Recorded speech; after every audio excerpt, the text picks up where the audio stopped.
नंद जी के यहाँ आत्मज को जन्म भयो है। अब आज की कथा तो भैया पूरी ब्रजभाषा में होएगी। जिनको समझ में आवे उनको तो आनंद आवेगा, और जिनको नहीं समझ में आवे तो वो समझवे को प्रयास करो, और कोई चारा नहीं है आपके पास। तो नंद जी के यहां आत्मज उत्पन्न भयो है। वैसे तो ब्रजभाषा खूब सरल है, बस मात्राओं का ही तो फेर है, नहीं तो शब्द तो सब हिंदी और आपके यहां जैसे बोलते हैं वैसा ही है, लेकिन बड़ी मीठी भाषा है, ठाकुर जी की भाषा है। आत्मनः जायते पुत्र, पुत्र या संतान के रूप में घर में माता पिता की आत्मा ही जन्म लेती है। नंद बाबा के यहां उनके आत्मज का जन्म हुआ। वैसे तो श्री कृष्ण केवल नंद बाबा की नहीं, संपूर्ण ब्रह्मांड की आत्मा है, वे परमात्मा है, वे सबकी आत्मा है, उनका प्रादुर्भाव हुआ है। पूरे ब्रजमंडल में आनंद उमंग की महाराज लहर छा गई है।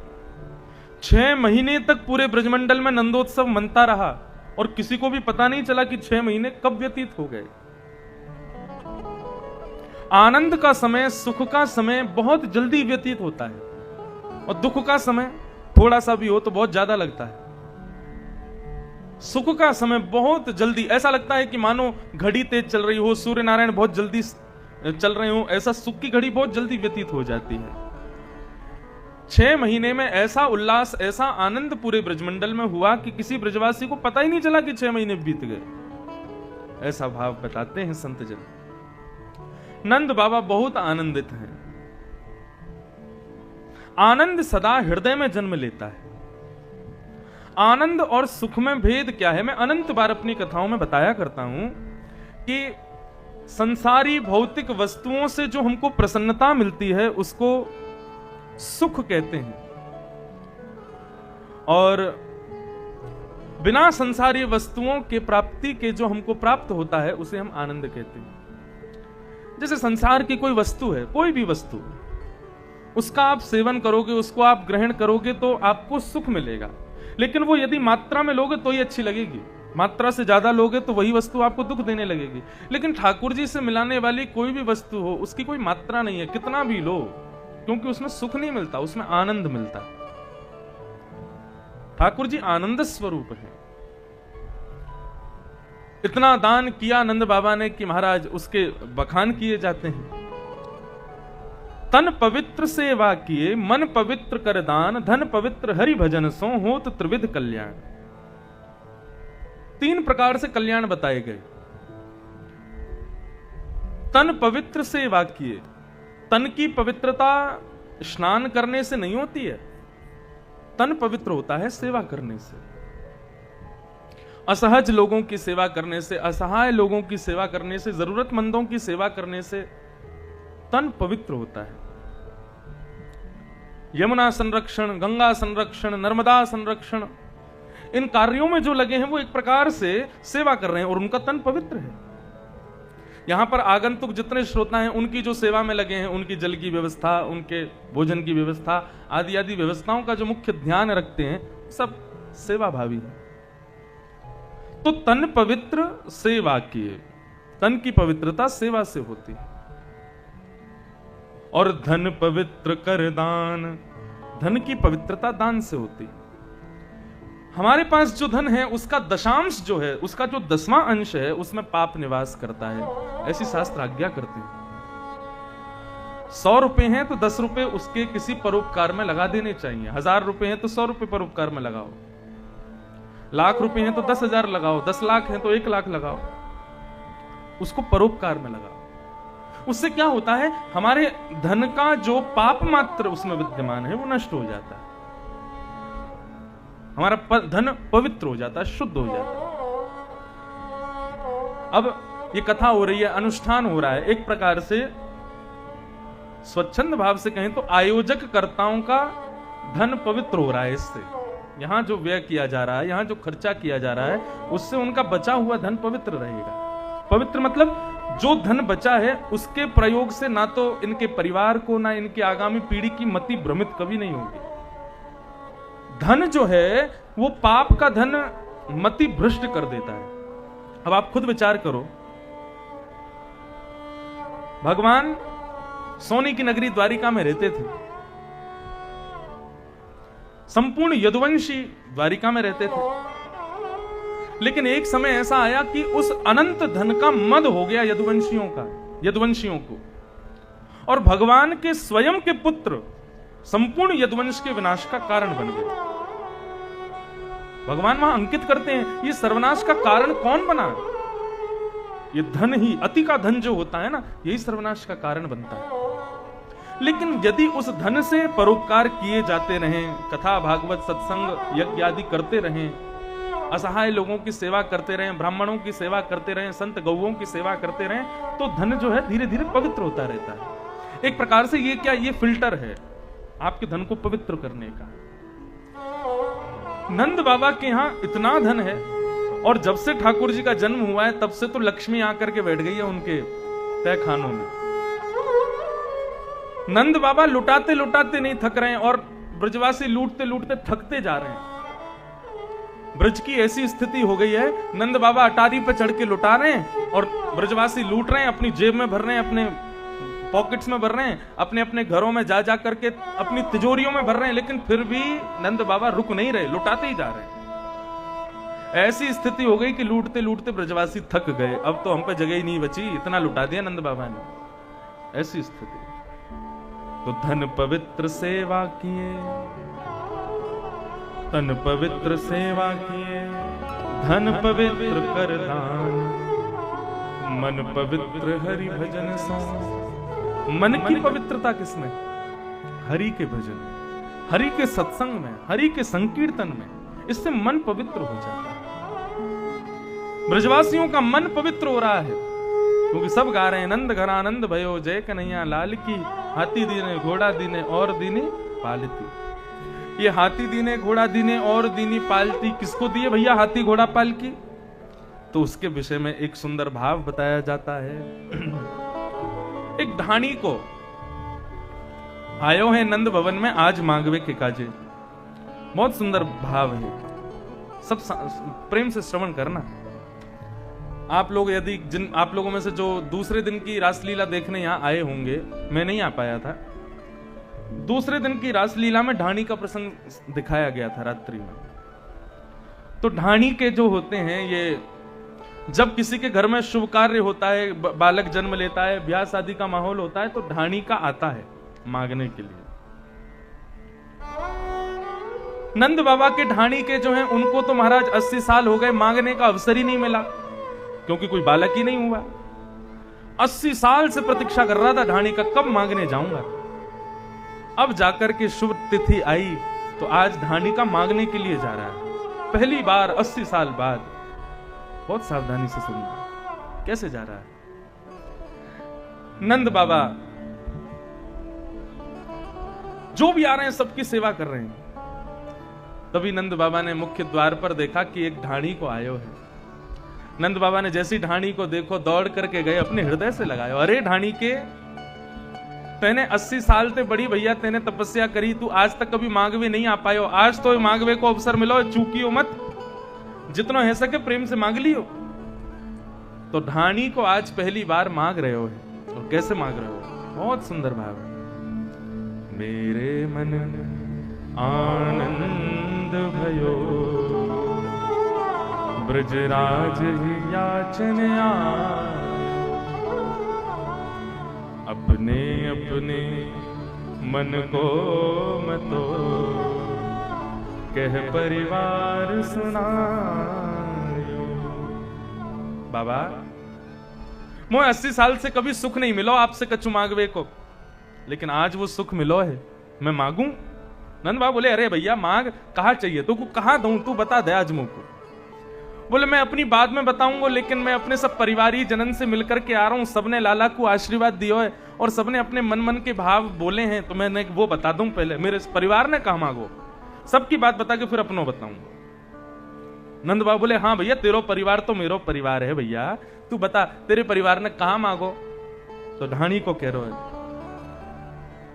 तेरे तात कहो समुझाए राय सो, जाए शीशा दीजे 200 भैंस दूध मन मन की मेरे काजे लीजे। कितनी भैंस हैं आपके यहाँ? हैं 120। चलो 300 मत बढ़ा लियो, नहीं तो 420 रह जाएंगी। हमारे यहाँ वैसे तो देखो बढ़िया दूध पीना चाहिए, भैंस में इसका पियो किसका पियो, लेकिन एक बात कहें, भैंस के दूध पीने से बल तो बढ़ता है, लेकिन शारीरिक बल बढ़ता है, बौद्धिक बल नहीं बढ़ता भैंस के दूध से। बौद्धिक बल तो गैया के दूध से ही बढ़ता है। गाय दूध थोड़ा कम देती है, लेकिन बौद्धिक बल बढ़ाती, विवेक बढ़ाती है गाय का दूध।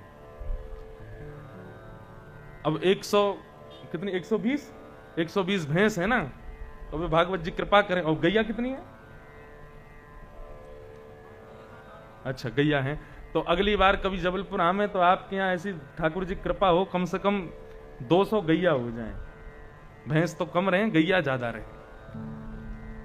हाँ गैया, गाय जब गौशाला में देखते हैं ना ठाकुर जी गैया खड़ी हैं, तो ठाकुर जी आते हैं वहां पर। जैसे ठाकुर जी देखते हैं भैंस खड़ी हैं, तो ठाकुर जी भैंस देख के इसलिए नहीं आते, तो ठाकुर जी भी कार्य भैंस भी कार्य, तो ठाकुर जी दिखेंगे ही नहीं। ठाकुर जी सोचते होंगे गौशाला में भैंस खड़ी है, मैं अगर गयो तो अंदर अदृश्य है जाऊंगा, क्योंकि इनको मेरो रंग 100, गैया तो गोरी रहे भावरी रहे, तो उनके बीच में ठाकुर जी जामे तो ठाकुर जी की सुंदरता और निरख आवे। ठाकुर जी को गैया प्रिय है। या हमारे इस कथा से हम तो नर्मदा मैया से प्रार्थना करके जामे, और यज्ञ नारायण भगवान से प्रार्थना करके जामे, भागवत जी से प्रार्थना करके जामे, हमारे यादव जी को खूब सारी गैया मिल जाए, और महाराज ये पूरा क्षेत्र गायों से भर जाए, गौ चारण हो। यहाँ पे जब अगली बार आवे तो चारों तरफ गैया गैया गैया चल रही, ऐसा लगे कि जबलपुर नहीं ब्रजमंडल है ये तो। और कभी ये घूमते घूमते आमे गैयान के बीच में ही मोर पंख पहने हुए ठाकुर जी इनको दिख जाए, ऐसी कृपा ठाकुर जी इन पर करें। ढाणी को बोले कि मैं जैसे ही आपके लाला को आशीर्वाद देवे आ रहे हो, इतने में ही मेरो बड़ो भैया आके बोलो, अरे ढाणी के कहां जा रहे हो? मैंने की नंद बाबा के लाला भयो है, आशीर्वाद देवे जा रहा हूं। अच्छा तो भैया मेरी तरफ से भी आशीर्वाद दियो, और आशीर्वाद दे के बदले में कहा लेके आएगो? बोले बताओ कहा चाहिए? बोले 200 भैंस दूध मन मन की मेरे काजे लीजो। 200 भैंस लेके आइयो मेरे काजे। नंद बाबा बोले भैया देख हमारे यहां भैंस तो है ना है, लेकिन हमारे लाला के आशीर्वाद के बदले यदि भैंस चाहिए तो हम भैंस देंगे। और बता और तो को क्या चाहिए? तापा छे आछे समुझाए तिनके जेठे भैया, उनके काजे दीजो बाबा सुभग 700 गैया। मेरे दूसरे भैया ने भी लाला को खूब आशीर्वाद दियो, आशीर्वाद देके बोले अरे ढाणी के तू जा रहे हो, जाके नंद बाबा के लाला को आशीर्वाद देके आइयो, और मेरे काज का लेके आएगो? बड़े भैया को तो 200 भैंस आ रही है, मुंह को काला आवेगो? बोले बता दो तुमको क्या चाहिए? बोले मेरे काजे तो लाला के जन्म की खुशी में 700 गैया लेके आइयो। नंद बाबा बोले लाला देख 700 गैया दे देंगे, हमारे यहाँ तो 9 लाख गाय हैं, 700 देवे में कोई हट जाना है, लेकिन हमें ये बता तेरे भैया की उम्र कितनी है? रानी को बोलो कि मैं है के 90 के आसपास को, भैया मेरे 100 पार कर गए। बोले तेरो भैया 100 पार कर गए हो, 700 गैयान को दूध का मरगड्डान में जाके पीवेगो? इतनी गैयान को दूध है जाएगो, कहां पीवेगो बाकू? अब उम्र तो बची ना है। बोले अब मांगो, तो मैंने तो बस आपसे कह दिया, अब देनो ना देनो आपके। अरे ना ना देवी की मनाए ना है भैया, जरूर देंगे, 200 भैंस देंगे, 700 गैया देंगे, तू और बता और क्या चाहिए? ऐसे उदार मना है नंद बाबा। हमारे यहाँ का आजकल का कोई व्यक्ति होता 200 भैंस 700 गैया देवे के बाद में कहते भैया अब राम राम चलो जाए यहाँ पे, लेकिन नंद बाबा अभी भी कह रहे हैं और बताओ और क्या चाहिए? बोले मैं अपने दोनों भैयान की बात सुन के आन लगो, इतने में ही मेरो बेटा बड़ो सुखदाई तैसे ही ताके साथी, वाके काजे दीजो बाबा मत मदा तो हाथी। मैं अपने दोनों भैयान की बात सुन के आन लगो, इतने में ही मेरो बड़ो बेटा आ गए हो, और बड़ो बेटा आके बोलो पिताजी हमारे यजमान नंद बाबा के यहाँ लाला भयो है, आप मेरी तरफ से आशीर्वाद दे के आई हो, मेरे काजे कहा लाओगे? बोले तू बता, तू को कहा चाहिए? बोले मेरे काजे तो एक मतवालो हाथी लेके आई हूं, वहां पे बैठ करके अपने सखान के संग बैठ करके पूरे नगर में घूमूंगो। कोई पूछेगा भैया हाथी कहां से आए हो, तो हम तो कह देंगे नंद बाबा के लाला के जन्म की खुशी में हमको हाथी मिलो है। सब जगह प्रचार करूंगा वाको। अच्छा तेरो लाला तो भैया मेरो लाला है, जरूर देंगे हाथी। और बता और क्या चाहिए? अभी भी नंद बाबा का हृदय रुक नहीं रहा है। बोले मैं अपने बड़े बेटा की बात सुन के आने लगो, इतने में ही मेरो छोटो बेटा आ गए। और छोटो बेटो का कह रो है? छोटो सुत चंचल अति मेरो, लाड़ चाव को जोड़ा, वाके काजे दीजो बाबा, 10 है राशि घोड़ा। मेरो छोटो बेटा जो है ना बड़ो चंचल है, बड़ो वाको मन बड़ो उतावलो रे। वाने लाला की जन्म की खुशी में 10 घोड़ा मांगे। नंद बाबा बोले 200 भैंस, 700 गैया, 1 हाथी और 10 घोड़ा देंगे। अरे तेरे लाला तो हमारे लाला हैं भैया, अपने छोटे भैया के जन्म में ये ना मांगेंगे तो कौन मांगेगा? जरूर देंगे। और बता, कोई चीज रह ना जाए भैया, तू बता और क्या चाहिए? बोले मैं अपने दोनों भैया और दोनों बेटान की बात सुन के जैसे ही आगे बढ़ो, इतने में ही बेटा बधू, मतलब मेरे बेटा की बहू, बेटा बधू लाज तजमो सो, घूंघट मुख दे बोली। कहा बोली? नख सिक सो गहनों सब ले हो, तेहर से ती चोली। पिताजी नंद बाबा के लाला को मेरी तरफ से आशीर्वाद दे के आई और बदले में बधाई में कहा लाओगे? बोले कहा लाऊं बेटी बता। बोले पैर के अंगूठा से लेकर के सिक तक जितने गहने हो मैं, कोई बहू के ऐसे मोकू गहने बनवा के लाई हूं नंद बाबा के यहाँ से। मैं उनकी भी तो बहू हूं। नंद बाबा के नेत्र सजल है गए। अरे अरे ढाणी के तेरी बहू हमारी बहू, नख से सिक तक जो सुंदर श्रृंगार बन सकेगा तेरी बहू को जरूर देंगे। और बता, कोई रह ना जाए। और बता और क्या चाहिए? बोले मैं सबन की बात सुन के जैसे आगे बढ़न लगो, इतने में ही मेरी एक लाडली बेटी है वो आके खड़ी है गई। और वाने कहा मांगो? वा के बारे में बता रहे, बेटी एक लाडली मेरी, चलत आए भई ठाड़ी, सहित कहार पाल की ले हो, सोजो भरे ओ गाड़ी। मेरी एक बेटी है लाडली सी, वो आकर के मेरे सामने खड़ी हैगी और मोते बोली लाला को जन्म को आशीर्वाद दे के आई और बधाई में मेरे काजे कहा लाओगे? बोले कहा लाऊं। बोले मोए भी लाला को दर्शन करने जानो है। मैंने की लाली चल मेरे संग, लाला को आशीर्वाद दिया। बोले ऐसे ना जाऊंगी, नंद बाबा ते कहियो 4 कहारन के संग पालकी भेजेंगे, वह पालकी में बैठ करके पूरा श्रृंगार करके तब लाला को दर्शन करवे जाऊंगी। और वो पालकी हमेशा फिर मेरे पास ही रहेगी और वो कहार भी मेरे पास ही रहेंगे। पहले की गाड़ियां यही होती थी, पालकी। एक प्रकार से आज की भाषा में सुनो तो गाड़ी मांगी, पालकी दे दो 4 कहारन के संग। अरे भैया तेरी लाली हमारी लाली है, जरूर देंगे। बढ़िया सोने की मड़ी वही पालकी भिजवाएंगे तेरी लाली को और 4 कहार देंगे, वो हमेशा तेरे पास ही रहेंगे। लाली कहीं भी जावे वही पालकी में बैठ के जावे। और बता और क्या चाहिए? बोले मैं सबकी बात सुन के आने लगे हो, इतने में ही मेरी बूढ़ी अम्मा, मतलब मेरी बूढ़ी मैया। नंद बाबा बोले तेरी मैया अभी जीवित है? तू 80 साल को, तेरो भैया 100 साल को, तेरी मैया? बोले मैया 200 साल की है। बोले अभी तक जीवित है? बोले हम है। अब द्वापर में तो लोगों की उम्र बड़ी होती थी ना। कहा बोली तेरी अम्मा? बोले बाकी दांत ना है एक भी। बिना दांत की मेरी अम्मा आकर के मेरे सामने खड़ी है गई और कहा बोली माता कहो दही धरिया के, सुन बेटा मेरी सीख, ऐसो दान मांगियो नंद सो, हम बहुरी न मांगे भीख। मेरी मैया ने कही ऐसो दान लेके आइयो, ऐसो दान लेके आइयो कि जीवन में फिर कोई ते मांगनो ना पड़े। हमारी आगामी पुश्तें तक नंद बाबा के दिए गए दान सो खाती पलपती रहे, ऐसो दान मांग के आइयो। अरे भैया जरूर देंगे, जो तेने कहो सब कुछ देंगे और ज्यादा देंगे, लेकिन तू और बता कोई रह तो ना गयो घर में? धानी को बोलो, बोले ना सब है गए। बोले ना तेरी घरवारी रह गई है अभी। तेरी घरवाली ने कहा मांगो है, वाह के बारे में बता। ढाणी को बोलो अब कोई बात ना, रहने दो, वाह की बात कहां सुनोगे आप। बोले ना ना ना, वाह की बात तो सत्य विशेष है।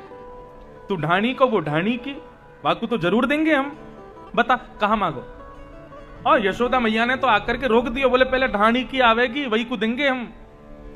तो बोले ठीक है, मैं वाह की बात बता दे रहे हूं, ने संकोच है रहो बोलवे में, लेकिन मैं अपनी पत्नी की बात बता रहा हूं। माने कहां मांगो। नंद बाबा बोले संकोच मत करे लाला, शर्मावे मत, जो तेरी बहू ने मांगो होगा हम जरूर देंगे। ढाणी को नीची नजर करके बोलो, तब बोली मेरी घरवाली, नीके नीके जइयो, थोड़ो दे बहुत कर मानो, लाज राख घर आइयो। मेरी घरवाली ने कहा बोलो। बोले मेरी घरवाली आई आकर के बोली, बहुत देर से सुन रही हूं, कोई 200 भैंस मांग रहा हो, कोई 700 गैया मांग रहा है, कोई हाथी मांग रहा हो, कोई घोड़ा मांग रहा है और कोई पालकी मांग रहा है। अरे नंद बाबा के यहाँ लाला भयो, कोई ऐसा थोड़ी है कि खदान में कोई करोड़न की संपत्ति मिल गई हो, इतना लूट रहे हो नंद बाबा है। नंद बाबा के यहाँ जाइयो और नंद बाबा यदि थोड़ा सा दे देना तो बाकू हृदय से लगा के, सिर से लगा के बहुत मानियो, हमारी लाज राख के घर आइयो।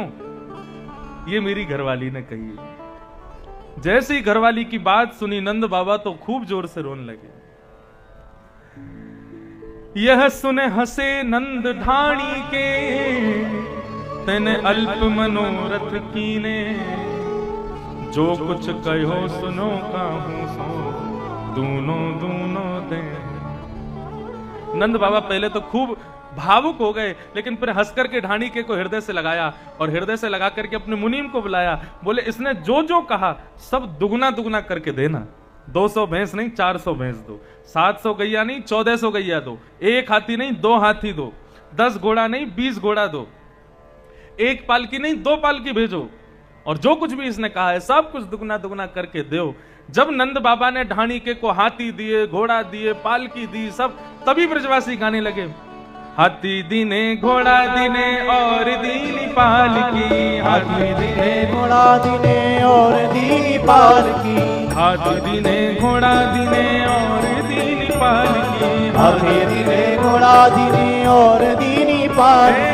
नंद घरा नंद भयो जय कन्हैया लाल, नंद घरा नंद भयो जय कन्हैया लाल, नंद घरा नंद भयो जय कन्हैया लाल, नंद घरा नंद भयो जय कन्हैया लाल की, जय कन्हैया लाल की जय यशोदा लाल की, जय कन्हैया लाल की जय यशोदा लाल की, जय कन्हैया लाल की जय यशोदा लाल की, जय कन्हैया लाल की जय यशोदा लाल की।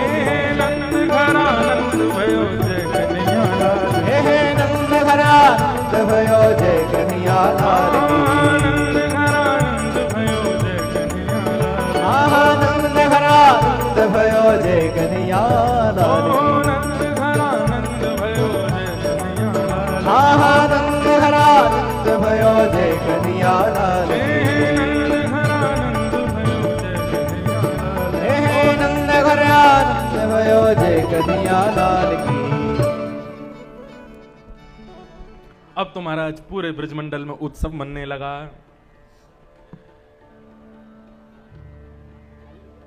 ऐसा उत्सव मन रहा है पूरे ब्रजमंडल में।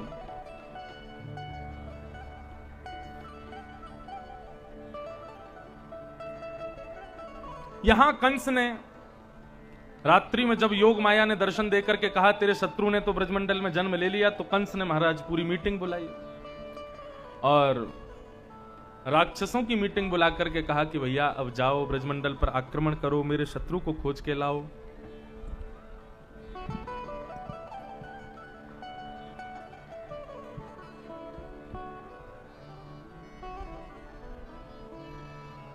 जाओ ब्रजमंडल से मेरे शत्रु को खोजो। कौन जाएगा? सारे राक्षसों में सर्वश्रेष्ठ शक्तिशाली राक्षसी थी पूतना। पूतना ने कहा कि मैं जाऊंगी, मुझे ये कार्य सौंपा जाए। बहुत ध्यान से सुने सब माताएं बहनें, बिल्कुल एकाग्रचित्त होकर के सुने।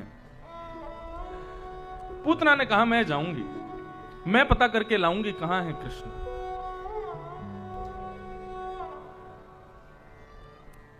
पूतना ब्रजमंडल की ओर जाने लगी। कंस ने पूछा, आप मेरे शत्रु को कैसे मारोगे? आपको कैसे पता चलेगा मेरा शत्रु है? पूतना बोली, मेरे पास एक युक्ति है। 10 दिन के भीतर जितने बालकों ने ब्रजमंडल में जन्म लिया है, मैं सबकी लिस्ट मंगा लूंगी, और जहां जहां उत्सव हो रहे होंगे वहां वहां रूप बदल करके जाऊंगी, अपने पयोधर में, स्तनों में विष लगा करके जाऊंगी, और अपने पयोधर को बालकों को चुपके से पिला दूंगी। विष पीते ही बालक की मृत्यु हो जाएगी। इस प्रकार से मैं 10 दिन के भीतर मरने वाले लोगों में से आपके शत्रु कृष्ण को भी मार दूंगी। कंस बोले, ठीक है, जाओ। पूतना सब जगह बालकों को मारती हुई जैसे ही गोकुल पहुंची, तो गोकुल में देखा कि अबीर गुलाल के बादल छा रहे हैं महाराज। इतना उत्सव मनाया जा रहा है, नाच रहे हैं, गा रहे हैं, कूद रहे हैं सब ब्रजवासी। पूतना समझ गई कि हो ना हो महाराज, कंस के शत्रु का जन्म यहीं हुआ है। पूतना जैसे ही वहां पहुंची तो बंधुओं, पूतना का स्वरूप इतना सुंदर था, इतनी सुंदरी बनकर के गई थी पूतना, कि उसके रूप पर सब मोहित हो गए। जितने भी ब्रजवासी जो कृष्ण उत्सव मना रहे थे, नंद उत्सव मना रहे थे, वे उत्सव को एक एक क्षण के लिए मानो जैसे भूल गए हों। पूतना जैसी चाल चल रही है, पूतना जैसी अपनी कमर मटका रही है, पूतना जैसे नयन चला रही है, पूतना अपने सौंदर्य को जैसे बिखेर रही है, जो उसके अंग से जो सुगंधी प्रकट हो रही है, इन सबका अवलोकन करते हुए ब्रजवासी मानो उत्सव भूल रहे थे। कोई ब्रजवासी उत्सव आनंद मना रहा है, जैसे ही पीछे देखते थे पूतना की ओर, तो पूतना के रूप को देखते ही वो गाना भूल जाते थे, नाचना भूल जाते थे, उसी को देखते रहते। अरे राम, कितनी सुंदर, इतनी सुंदर बन के गई पूतना। मैं अपनी कथाओं में एक बात कहा करता हूं कि भगवान की कथा सुनने में, भगवान के सत्संग करने में, भगवत भजन करने में यदि कोई बाधा बने, बीच में कोई रुकावट बने, तो उसको पूतना ही समझना, वो पूतना ही है।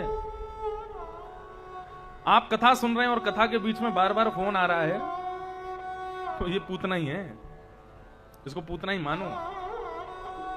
कथा सुन रहे हो लेकिन कथा के बीच में बार बार कोई व्यक्ति आकर के आपको परेशान कर रहा है, कोई व्यक्ति आकर के आपके मन को मोह रहा है, आपके मन को वहां से कथा से हटा रहा है, तो वो कोई भी क्यों ना हो, उसको पूतना ही समझना, उतनी देर जितनी देर कथा चल रही है। पूतना कौन है? पूतना है अविद्या, अज्ञान, अविद्या। अविद्या मानवों को ज्यादा आकर्षित करती है अपनी ओर।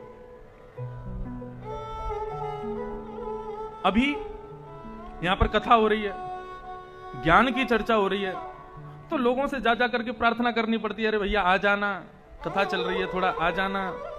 उसमें भी लोग पूछेंगे कितने बजे तक कथा होगी? बोले 8 बजे तक होगी। हाँ, 8 से 8:15 हुए तो हम चले जाएंगे, हमको घर जाना होता है, काम करने होते हैं, बहुत सारा कुछ बनाना पड़ता है ना, घर का सब देखना पड़ता है। और लेकिन तभी कोई बोलते कि हाँ वहां आ जाना, क्या हो रहा है? बोले नाटक होगा रात में, चुटकुल्ले सुनाए जाएंगे, कभी सम्मेलन होगा या नाट्य होगा या कुछ और होगा। इस प्रकार से सांसारिक भौतिक वस्तु का यदि कार्यक्रम हो, मनोरंजन का कार्यक्रम हो, तो अरे कोई बात नहीं, रोटी तो रोज ही बनती है, आज नहीं बनेगी तो क्या हो जाएगा, काम तो घर के सब रोज ही होते हैं, आज नहीं होगा तो क्या होगा। लेकिन कथा में सब याद आते हैं, नहीं नहीं नहीं, हमारे घर का नियम है, इतने बजे रोटी करनी, इतना ये इतना वो। ये मानवीय स्वभाव है। हम अविद्या की ओर, अज्ञान की ओर ज्यादा आकर्षित होते हैं, ये मानव का स्वभाव है। कोई ज्ञान उपदेश कर रहा हो, उसके प्रति ज्यादा आकर्षण नहीं होगा। कोई चमत्कार दिखा दे, ओ ये है सर्वस्वम, इनसे बड़ा कोई नहीं है। हाथ घुमावे, हाथ में से महाराज कुछ निकाल दे फल वल, तो ऐसे जादूगरों की तो सभा में लाखों लोगों की भीड़ हो जाती है। लेकिन कोई ज्ञान की चर्चा करे, कुछ सत्संग की चर्चा करे, अत्यंत गूढ़ कथा करे, बहुत बड़े बड़े विद्वान जो अच्छी कथाएं करते हैं, अच्छे अच्छे विद्वान जो सरल भाषा का भी प्रयोग नहीं करते, गूढ़ बातें बताते हैं, उनकी कथाओं में ज्यादा लोग नहीं रहते। क्यों? समझ नहीं आती महाराज जी क्या बोल जाते हैं, बहुत कठिन बोलते हैं। लेकिन जो सहजता में चुटकुल्ले ही सुना रहा हो, नाच गाना करा रहा हो कथा में, एक के बाद एक चुटकुल्ला, एक के बाद एक भजन गाना, उसकी में लाखों लोग पहुंच जाते हैं। क्यों? मनोरंजन का विषय बनाते। हमारा अविद्या की ओर आकर्षण होता ही है, ऐसा जरूरी नहीं। ऐसा हमारी कथा में भी खूब भीड़ होती है, लेकिन उसका मतलब ये नहीं कि यहां सब अविद्या को ही लेने आते हैं। कई जगह लोग आ जाते हैं आकर्षण के कारण, कई जगह लोग आ जाते हैं अपने विवेक के कारण, लेकिन मुख्य रूप से लोगों का अतिशय आकर्षण अज्ञान की ओर होता है। और वो अज्ञान ही, वो अविद्या ही पूतना है। पूतना से बचो। अब तो पूतना जैसे जैसे चाल चलती जाए सारे ब्रजवासी उसी पर मोहित हो रहे हैं। क्या चाल, क्या ढाल।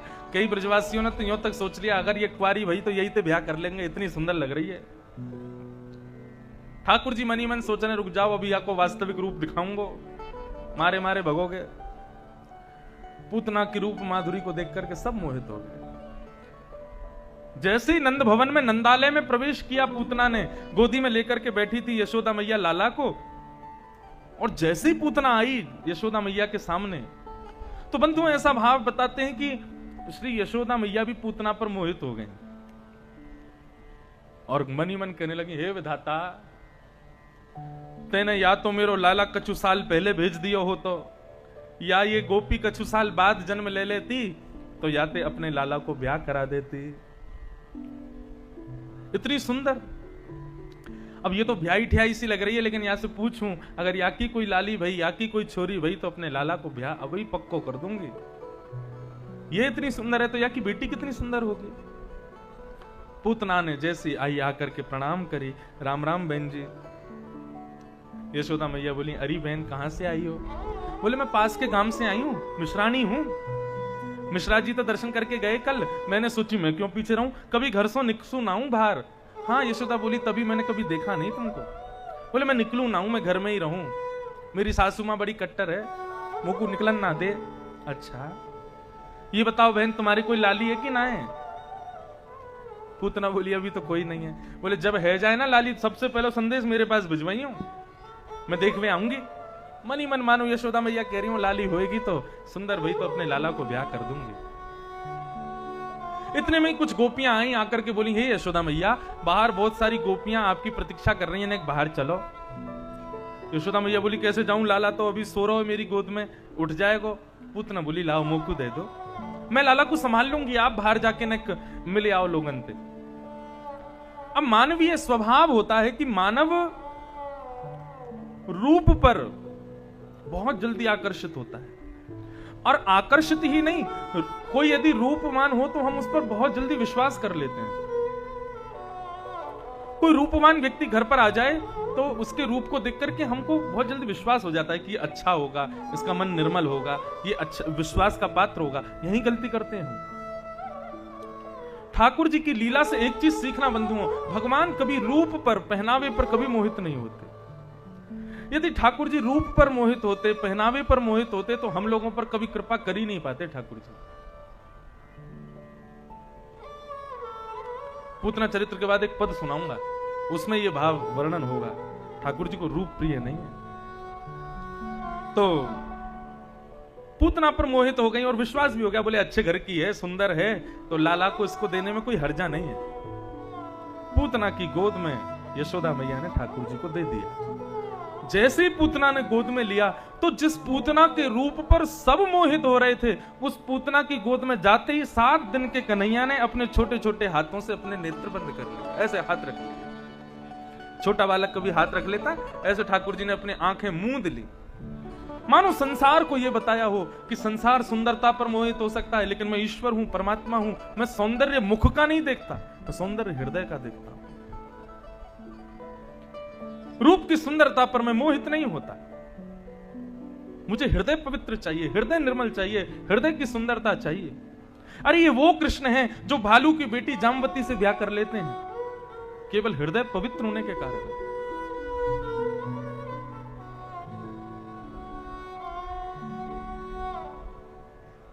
ये वो कृष्ण है विराज। इनके लिए रूप गुण ये विशेष महत्व नहीं रखते हैं। पूतना की गोद में जाते ही ठाकुर जी ने अपने नेत्र बंद कर लिए। नेत्र बंद किए, इसके पीछे अनेक भाव बताए जाते हैं, क्यों बंद किए। कोई कहता है कि ठाकुर जी ने नेत्र इसलिए बंद किए, शंकर जी का स्मरण कर रहे थे। कि हे भोलेनाथ आप आकर के संपूर्ण विष का पान कर लो, हम दुग्ध का पान करेंगे। कोई कहते हैं कि ठाकुर जी ने नेत्र इसलिए बंद किए कि ठाकुर जी के नेत्रों में सूर्य चंद्र का निवास है और सूर्य चंद्र ठाकुर जी की रक्षा करते हैं। भगवान 7 दिन के हैं, अति कोमल हैं, अति सुंदर हैं। सूर्य चंद्र ने मन में विचार किया, अरे पूतना, जिनकी रूप माधुरी को देख करके सब मोहित हो जाते हैं, तू उनको मारने के लिए चली आई है। ऐसी ऐसी कुरूपणी पूतना को हम देखना नहीं चाहते, इसलिए नेत्र बंद कर दिया। और तीसरा और जो श्रेष्ठ भाव मुझे लगता है वो ये है कि ठाकुर जी ने नेत्र इसलिए बंद किए कि मन में विचार कर रहे हैं, पूतना को मैंने राक्षसी बनाया, पूतना को मैंने कुरूपणी बनाया, पूतना को मैंने असुंदर बनाया, लेकिन ये मेरे सामने जैसी मैंने बनाई वैसी बनकर के नहीं आई है, रूप बदल करके आई है। जैसा रूप, जैसा स्वभाव, जैसा गुण ठाकुर जी ने पूतना को प्रदान किया, उन सबको छोड़ करके एक आवरण अपने मुख पर चढ़ा करके आई है। ठाकुर जी बोले इसलिए मैं इसको नहीं देखूंगा। इस बात से समझिएगा, ठाकुर जी ने जैसा मानव को बनाया है वैसा ही मानव को ठाकुर जी के सन्मुख जाना चाहिए। मेरा अभिप्राय श्रृंगार से नहीं है, मेरा अभिप्राय रूप के सौंदर्य से नहीं है। मेरा अभिप्राय है कि आपका चित्त, आपका हृदय, आपका स्वभाव जैसा ठाकुर जी ने बनाया है, सबके सामने भले ही उसको बदल के रखो, लेकिन ठाकुर जी के सन्मुख जाकर के प्रत्यक्ष जैसे तुम हो वैसे प्रस्तुत करो खुद को। अब मां का बेटा है, बेटा चाहे काला है, गोरा है, मोटा है, पतला है, कैसा भी है, लेकिन मां को वो वैसा ही प्रिय है जैसा है कि नहीं? कई माताओं के बालक, मैंने एक दिन कथा में कहा था, वो स्पेशल चाइल्ड होते हैं कई माताओं के यहाँ, वो थोड़े विक्षिप्त होते हैं बालक, रूप से थोड़े से अलग होते हैं, बुद्धि से थोड़े से अलग होते हैं, लेकिन मां के लिए वो उतने ही प्रिय हैं जितने साधारण बालक प्रिय होते हैं। ठीक वैसे ही ठाकुर जी की हम सब संतान हैं, हम चाहे जैसे भी हैं ठाकुर जी को अच्छे लगते हैं। वो बात अलग है कि हमारे भीतर अवगुण हैं, उन अवगुणों को सत्संग के माध्यम से, सत्संग, संतों के संग के माध्यम से हम उन अवगुणों को दूर करें, उसको करने ही चाहिए, लेकिन फिर भी हम जैसे हैं वैसे ठाकुर जी के सामने जाएं। श्याम सुंदर सदा हमको प्यारे रहें, हम उन्हीं के रहें, वो हमारे रहें। श्याम सुंदर सदा हमको प्यारे रहे, हम उन्हीं के रहे, वो हमारे रहे। श्याम सुंदर सदा हमको प्यारे रहे, हम उन्हीं के रहे, वो हमारे रहे। श्याम सुंदर सदा हमको प्यारे रहे, हम उन्हीं के रहे, वो गाइए सब। हमारे रहे। ओ हम उन्हीं के रहे, वो हमारे रहे। हम उन्हीं के रहे, वो हमारे रहे। मोह माया की नदियाँ बही जा रही, मोह माया की नदियाँ बही जा रही, मोह माया की नदियाँ बही जा रही, मोह माया की नदियाँ बही जा रही।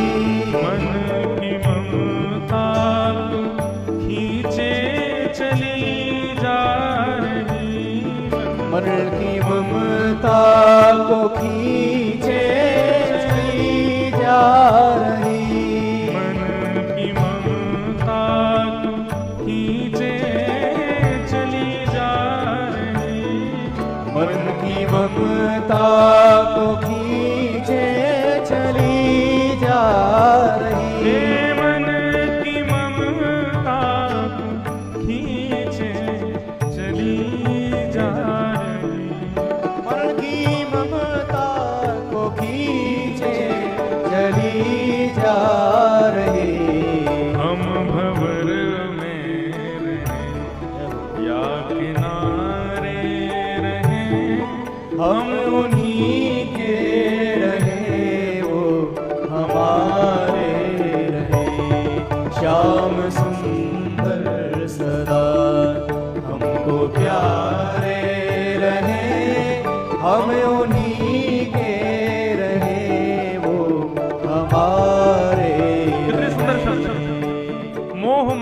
की नदियां बही जा रही, मन की ममता को खींचे चली जा रही। माया रोज अपनी ओर खींचती है हमको।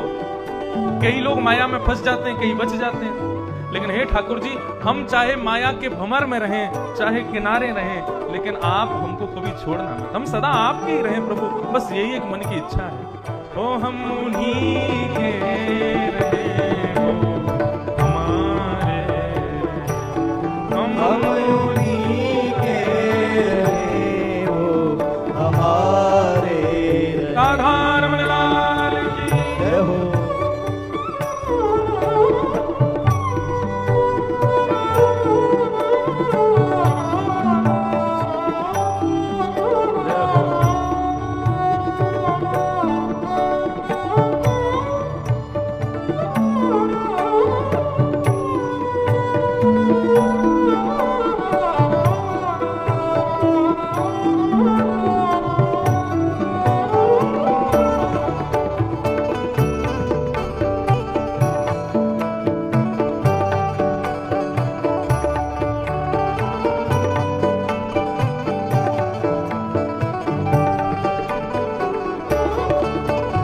डगर से मुरलिया की धुन आएगी, जिस डगर से मुरलिया की धुन आएगी, जिस डगर से मुरलिया की धुन आएगी, जिस डगर से मुरलिया की धुन आएगी, उस डगर पे उमरिया कट जाएगी, उस डगर पे उमरिया कट जाएगी, उस डगर पे हे हरि। उमरिया कट जाएगी, उस डगर पे उमरिया कट जाएगी,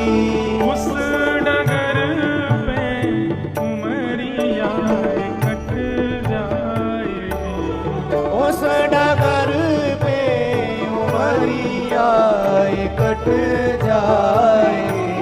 उनकी तस्वीर मन में बनाए रहे, हम उन्हीं के रहे वो हमारे रहे। श्याम सुंदर सदा हमको प्यारे रहे, हम उन्हीं के रहे वो हमारे रहे। ओ हम उन्हीं के रहे वो हमारे रहे। हम उन्हीं के रहे वो हमारे रहे।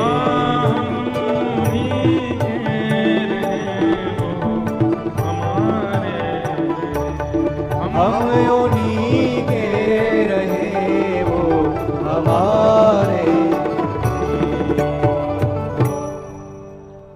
तो हम जैसे हैं ठाकुर जी को प्रिय हैं, अपने रूप पर आवरण चढ़ा करके ठाकुर जी के सन्मुख मत जाओ। यदि आवरण के जैसे अब मैं हूं तो मैं इंद्रेश ही। अब चाहे कोई गुरु जी कहे, कोई महाराज जी कहे, कोई कुछ भी कहे, अगर मैं ये गुरु जी का आवरण, व्यासपीठ का आवरण, महाराज जी का आवरण चढ़ा करके ठाकुर जी का दर्शन करने जाऊंगा तो मैं भी पूतना ही हूं। समझ रहे हैं बात को? हम जब संसार में आते हैं, ठाकुर जी के पास से आते हैं, उस समय कैसे रहते हैं? शुद्धोषि मुक्तोषि निरंजनोषि संसार मायाम परिवर्जितोषि संसार मायाम परितज्य निद्राम मदाल सा वाक्य उवाच वालम। हम कैसे होते हैं उस समय? शुद्ध, मुक्त, बिल्कुल संसार में किसी से कोई बैर नहीं, किसी से कोई निंदा नहीं, किसी से कोई स्नेह नहीं। ठीक वैसे ही बनकर के ठाकुर जी के सन्मुख जाओ, स्वच्छंद, निर्विकार, निरीह। यदि संसार का आवरण चढ़ा करके ठाकुर जी के सन्मुख जाओगे तो हजारों लोग राधा रमण जी का दर्शन करते हैं, लेकिन श्रेष्ठ वही है जिसको हजारों में राधा रमण जी देख ले। हजारों दर्शन करते हैं लेकिन राधा रमण जी किसी को नहीं देखते। क्यों नहीं देखते? सब पूतना बन के जाते हैं। पूतना चरित्र से यही सीखना है कि ठाकुर जी के नेत्र हमको देख के बंद ना हो जाए, कम से कम इतने दृष्ट तो मत बनो। सब राक्षसों को भगवान ने देखा, पूतना को नहीं देखा। क्यों? क्योंकि रूप बदल करके गई। हम जैसे हैं ठाकुर जी को वैसे प्रिय हैं, वैसे ही ठाकुर जी के सन्मुख जाओ। पूतना रूप बदल करके गई, भगवान ने नेत्रों पर हाथ रख लिया, नहीं देखा पूतना को। पूतना ने अपने पयोधर को जैसे ही ठाकुर जी के मुखमंडल में दिया, पयोधर मुख में लेते ही ठाकुर जी ने पहले तो उसके विष को पिया, फिर उसके दुग्ध को पिया, उसके संपूर्ण शरीर के रस तत्वों को पिया, पुण्यों को पिया, पापों को पिया, और सबको पीते पीते पीते पीते अंत में जैसे ही प्राण शमम रोष समन्वितो पिबत, प्राणों को पीना जैसे ही शुरू किया, प्राण पीते ही पूतना का रूप बदलने लगा। व्यक्ति के जब प्राण निकल जाते हैं तो वो अपने वास्तविक रूप में आता है। प्राण निकला हुआ व्यक्ति कितना भी सुंदर क्यों ना हो, अच्छा नहीं लगता है। उसके रूप को देख करके उसका सौंदर्य नष्ट हो जाता है, वो उसका वास्तविक रूप होता है। ऐसे ही पूतना कितनी भी सुंदर बन के आई थी, लेकिन जैसे ही ठाकुर जी ने उसके प्राण पिए, पूतना के कुरूप का प्राकट्य होने लगा। बड़े बड़े दांत प्रकट हो गए, नाखून प्रकट हो गए, कुरूपणी हो गई पूतना। अरे लाला छोड़, अरे कन्हैया छोड़, अरे बालक छोड़, ठाकुर जी छोड़े ही नहीं रहे हैं। श्रीमद् वल्लभाचार्य जी महाराज सुबोधनी टीका में वर्णन करते हैं कि ठाकुर जी ने पूतना के प्राणों को क्यों पिया। भगवान तो वो वस्तु पीते हैं जो उनको भोग लगाने के लिए उनको उचित लगती है। दूध पीते हैं, छाछ पीते हैं, माखन खाते हैं, मिश्री खाते हैं, अन्य अन्य पदार्थ। आज 56 भोग सज रहे होंगे सामने, हमको तो दिखे ही नहीं रहे भोग लगे हैं कैसे। कोई नहीं, कथा के बाद ऐसे झांक लेंगे ठाकुर जी का भोग लग जाए। लेकिन आप लोगों को दिख रहे हैं, मुंह में पानी लाना नहीं। आपको पता है भोग अपवित्र हो जाता है। ठाकुर जी से पहले भोजन या भोग सामग्री को देख करके यदि व्यक्ति का मन मचल जाए, अरे वाह कितना स्वादिष्ट है, भोग जल्दी लगे फिर खाऊं, इतना उसने देख के अगर मन बना लिया ना, इतने मात्र में ही भोग खत्म हो। ठाकुर जी पर उसका भोग नहीं लगाते। इसलिए हमारे यहाँ भोग लगाते समय पर्दा रखते हैं, थाली लेके जाते हैं भोग की तो सबसे ऊपर उठा के उसको ढक के लेके जाते हैं, कोई देखे ना, कहीं किसी का मन ना आ जाए भोग के ऊपर। और कई मंदिरों में तो भोग बनाते समय मुंह पर कपड़ा भी बांध लेते हैं, नाक में, क्योंकि इसकी सुगंधी से कहीं हमारा मन ना मचल जाए। इतना ध्यान रखा जाता है भोग के प्रति। तो ठाकुर जी तो उस वस्तु का भोग लगाते हैं जो उनको लगता है कि वो श्रेष्ठ है उनके लिए, जो पवित्र है, जो ग्रहण करने योग्य है। ठाकुर जी ने पूतना के प्राण पिए। पूतना जो बिल्कुल अपवित्र, जिसका नाम ही है पूत यानी पवित्र, ना माने जो नहीं है, पूतना, उसके प्राणों को पी रहे। प्राण ही शमम रोष समन्वितो पिबत। क्यों? क्या पूतना के प्राण पवित्र थे, पीने योग्य थे? श्री वल्लभाचार्य जी महाराज वर्णन करते हैं ठाकुर जी ने पूतना के प्राणों को किस लिए पिया। यहां पर पूतना के प्राणों को पिया ऐसा नहीं लिखा, केवल इतना लिखा प्राणी समम रोष समन्वितो पिबत गाढ़म कराभ्याम भगवान प्रपिड्यतत् प्राणी समम रोष समन्वितो पिबत। भगवान ने पूतना के प्राण इसलिए पिए क्योंकि पूतना क्या कह के आई थी कंस से कि 10 दिन के भीतर जितने बालकों ने जन्म लिया है, मैं समस्त बालकों को विष पिला करके मार दूंगी, उन्हीं में आपका शत्रु कृष्ण मरेगा। गोकुल आने से पहले पूतना ना जाने कितने बालकों को विष पिला करके मार करके आ चुकी है, उनके प्राणों का हरण करके आई है। भगवान बोले हम मंगलकारी हैं, हमारा जन्मोत्सव हुआ है, पूरे ब्रजमंडल में आनंद हो रहा है।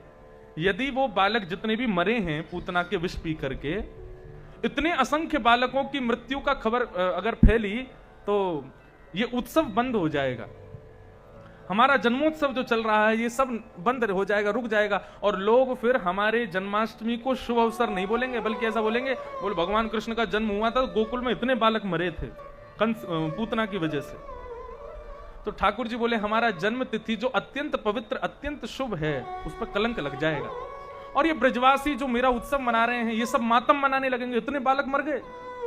तो ठाकुर जी ने पूतना के स्तनों से दुग्ध आदि पीने के बाद उन बालकों के प्राणों को पी करके, जितने बालकों को पूतना ने मारा, उनके प्राणों को निकाल करके उन समस्त बालकों को जीवित किया। ऐसा श्री वल्लभाचार्य जी महाराज वर्णन करते हैं। सब बालकों को जीवित किया। प्राणी समम रोष समन्वितो पिबत। जैसे पूतना विशाल विकराल रूप धारण की है, राक्षसी बन गई, नंद भवन के पीछे जाकर के धड़ाम से गिरी। हमारे पूज्य पिताजी महाराज वर्णन करते हैं कथा में कि पूतना कह रही थी लाला छोड़, कन्हैया छोड़, कन्हैया छोड़, अरे बालक छोड़। तो नन्हे से 7 दिन के कन्हैया पयोधर से मुख अलग करके अबे बोल पड़े, मौसी जी हम पे पकड़वो ही आवे, छोड़वो ना आवे। और एक बार जाकू पकड़ ले ना, चाहे वो राक्षस हो चाहे भक्त हो, फिर तो वाकू ठिकाने लगा के ही छोड़े। जैसे ही पूतना ने सुना 7 दिन का बालक बोल रहा है, उसी बात से उसका हार्ट फेल हो गया। 7 दिन का बालक बोल रहा है और उसकी मृत्यु हो गई। सारे ब्रजवासी दौड़े दौड़े गए। कुछ बेचारे बटुक ब्रजवासी, काले धोरे ब्रजवासियों का तो दिल टूट गया, क्योंकि पूतना पे मन आ गया था उनका। पूतना को देख के ब्याह तक करने का मन बना लिया था, लेकिन उसका असली रूप देख करके तो वे सोचने लगे राम राम राम, या तो हमारा ब्याह है जाता तो हमारी कहागति होती। विशाल विकराल पूतना के ऊपर पयोधर पर नन्हे से बाल कृष्ण प्रभु लेटे हुए, पौड़े हुए, प्रसन्न मुद्रा में। सब ग्वाल बाल पूतना के ऊपर चढ़े, ठाकुर जी को उठा करके गोपियों को दिया। नंदरानी यशोदा ने आकर के अपने हृदय से अपने लाला को लगायो। अरे मोसो कैसे भूल है गई, मैंने अनजान की गोद में ठाकुर जी दे दी, अपनो लाला दे दियो। गौशाला गई सबसे पहले, देखो गाय की महत्ता। ठाकुर जी को पूतना के ऊपर से उठा करके ब्रजवासी सबसे पहले गौशाला लेकर के गए। क्यों? बोले अरे राक्षसी है, कहीं कोई टोना टोटका हमारे लाला पे ना कर दिया हो, या कि स्पर्श से कोई लाला के भीतर कोई कीटाणु प्रवेश ना कर गए हो, लाला को कोई हारी बीमारी ना है जाए। तो हम लोग बालक को कुछ हो जाता है तो सीधे वैद्यों के पास जाते हैं, लेकिन उस समय के सबसे बड़ा वैद्यालय, सबसे बड़ा ये कह लो चिकित्सालय गौशाला ही थी। ब्रजवासी कहाँ जाते थे? किसी के कोई चोट लग गई, किसी के कोई कुछ हो गया, वो सबसे पहले गौशाला जाते, वहां जाकर के गौ गोबर, गौ मूत्र, गौ रज उस पर लगा लेते, ठीक हो जाता तो अच्छा। वैसे अधिकतर ठीक ही होते, और कुछ ज्यादा ही गंभीर होता तब वैद्यों के पास जाते थे। ठाकुर जी को लेकर के गौशाला गए और गौशाला जाकर के गौमूत्र से स्नान कराया, ठाकुर जी के संपूर्ण अंगों को पोंछा, और फिर गाय की चरण रज को ठाकुर जी के 12 अंगों में लगा करके फिर गाय की पूंछ से ठाकुर जी को झाड़ा दे रही हैं। अरे गौ माता, हमारे लाला को कोई नजर लगी हो तो सब दूर करिए। इस प्रकार पूतना का वध ठाकुर जी ने किया। लेकिन आश्चर्य की बात यह है कि पूतना को ठाकुर जी ने वो गति प्रदान की जो माता यशोदा को प्राप्त होनी चाहिए थी। अहो वकीयम स्तन कालकूटम जिघांक्षया पाययदप्य साध्वी लेभे गतिं धातृचितां ततोऽन्यं कंबा दयालुं शरणं व्रजे। जो गति माता यशोदा को प्राप्त होनी चाहिए वो गति भगवान ने पूतना को प्रदान की। न जाने कौन से गुण पर दयानिधि रीझ जाते हैं। पूतना की कौन सी चीज पर रीझ गए ठाकुर जी? पूतना नाम अच्छा नहीं, लोक बाल अग्नि, काम अच्छा नहीं। काम क्या करती थी? बाल अग्नि, मतलब छोटे छोटे बालकों को मार देती थी। पूतना लोक बाल अग्नि, जाति अच्छी नहीं, राक्षसी थी। भोजन अच्छा नहीं था उसका, रुधिरासन, गरम गरम दूध खून पीती थी। भगवान के पास आने का उद्देश्य भी अच्छा नहीं था। जिघांक्षयापि हरये, मारने आई थी भगवान को, फिर भी हरये स्तनम दत्वा सद्गतिम, सद्गति प्रदान की। क्यों? भगवान से पूछा आपने इसको सद्गति क्यों दी? तो भगवान कहते हैं मुझे पूतना के मारने का स्टाइल बहुत अच्छा लगा। वो जिस स्टाइल से मारने आई थी ना, अरे कोई अपने पयोधर में विष लगा करके आवे, बालक को अपने पयोधर का पान करावे, इस प्रकार कौन मार सकता है? तो बोले पूतना ने जब पयोधर मेरे मुखमंडल में दिया तो एक क्षण के लिए पूतना के प्रति मातृभाव प्रकट हो गया, इसलिए मैंने उसको सद्गति प्रदान की। इतने से गुण पर ठाकुर जी रीझ जाते हैं, ये ठाकुर जी का स्वभाव है। पूतना राक्षसी के इस गुण पर ठाकुर जी रीझ गए। यदि हम तो मानव हैं, हम तो इंसान हैं, कम से कम 2 बार नहाते हैं, पूरा स्वच्छता का ध्यान रखते हैं, हर प्रकार से पूतना से तो बहुत अच्छे हैं। यदि हम कोई सद्गुण अपने भीतर ले आए तो ठाकुर जी उससे नहीं रीझेंगे क्या? जरूर रीझेंगे, जरूर। एक पद है, न तो रूप है न तो रंग है, ना गुणों की कोई भी खान है, फिर श्याम कैसे शरण मिले, इस सोच में मेरे प्राण है। बहुत ध्यान से सुनना। ना तो रूप है, ना रंग है, ना गुणों की कोई भी खान है, फिर श्याम कैसे शरण में लें, इसी सोच में मेरे प्राण हैं। मेरे पास ना तो रूप है, ना मैं सुंदर गुण वाला हूं, ना मेरे अंदर कोई बहुत अच्छे सद्गुण विद्यमान है। ठाकुर जी कैसे शरण में लेंगे मुझे? नफरत है जिनसे उन्हें सदा, उन्हीं अवगुणों में मैं हूं बना। वो सारे अवगुण मेरे भीतर हैं जिनसे ठाकुर जी को नफरत है। ठाकुर जी को छल प्रगट अच्छा नहीं लगता। निर्मल मन जन सो मोहे पावा, मोहे कपट छल छिद्र ना भावा। हमारे अंदर कपट भी है, हमारे अंदर छल भी है, हमारे अंदर द्वेष भी है, हमारे अंदर मोह भी है। वो सारे अवगुण हैं मेरे अंदर जो ठाकुर जी को पसंद नहीं है। नफरत है जिनसे उन्हें सदा, उन्हीं अवगुणों में बना, उन्हीं अवगुणों में बना। है कुटिलता कपट भी है, छल भी है और अभिमान है, फिर श्याम कैसे शरण मिले, इस सोच में मेरे प्राण है। ना तो रूप है, ना तो रंग है।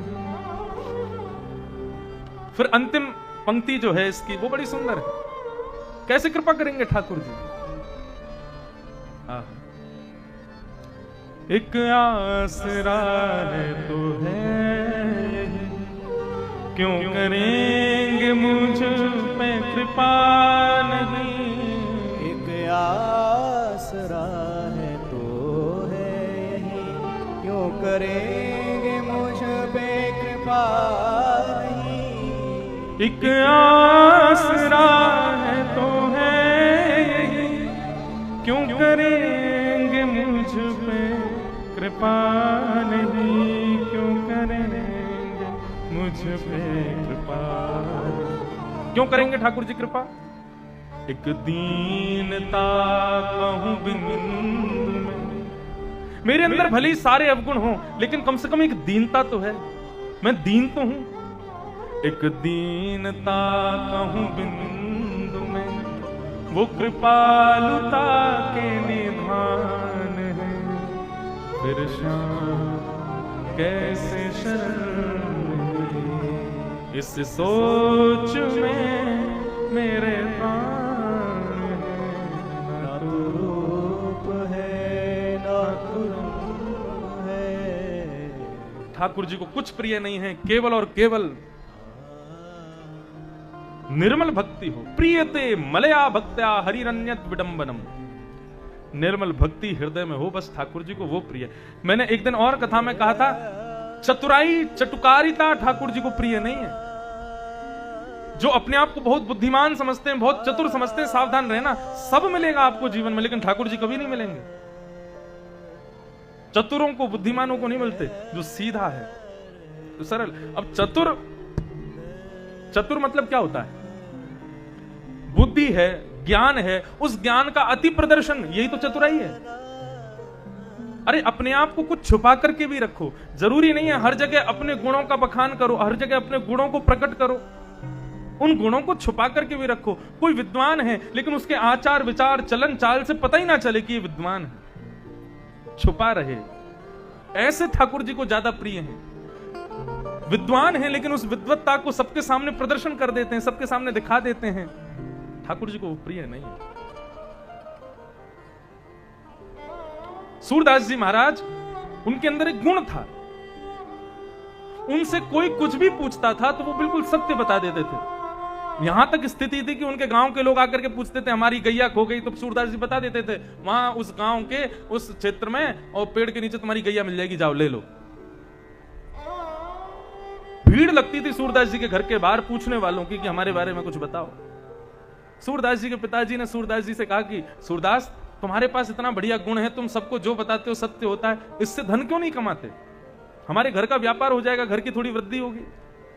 सूरदास जी कितनी सुंदर बात कहते हैं, बोले ठाकुर जी के द्वारा दिया गया एक उपकार है, एक गुण है मेरे पास, मैं इससे धन नहीं कमा सकता। और सदा सर्वदा के लिए अपने इस गुण को छुपा करके रखा सूरदास जी ने। ठाकुर जी मिले, अरे नित्य पद सुनने आते थे सूरदास जी के, नित्य पद सुनने आते थे। ऐसी लीला ठाकुर जी की। सूरदास जी रोज पद गाते थे, दिखता तो था नहीं आंखों से, अपनी कुटिया में बैठ करके गाते थे। तो ठाकुर जी जैसे ही शाम को राजभोग आरती के बाद ठाकुर जी के दर्शन बंद होते हैं हमारे ब्रजमंडल में, 12 बजे 11 साढ़े 11 बजे के बाद फिर 4 बजे खुलता है मंदिर। इसमें ठाकुर जी सोते नहीं, ऐसा भाव रखते हैं कि ठाकुर जी अब ग्वाल वालों के संग खेलने चले गए, गैया चराने गए, शाम को जब आएंगे तब उनकी आरती करेंगे। तो ठाकुर जी जब वो मंदिर बंद होता था तो खिड़की में से होकर के जाते और सूरदास जी की कुटिया में एक कोने में चुपचाप बैठ जाते और सूरदास जी पद गाते, ठाकुर जी सुनते। अब एक दिन ठाकुर जी जैसे ही जा रहे थे चुपके चुपके, तो खिड़की में जैसे ही चढ़ने लगे तो पीछे से किसी ने पकड़ लिया। ठाकुर जी बोले ये कौन आया? पीछे देखा तो किशोरी जी राधा रानी खड़ी थी।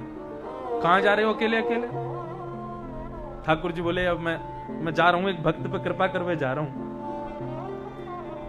राधा रानी वाली मैं भी चलूंगी साथ में। अब ठाकुर जी बोले अब आप कहां जाओगी, श्रम है जाएगा, आप यहीं रहो विराजो।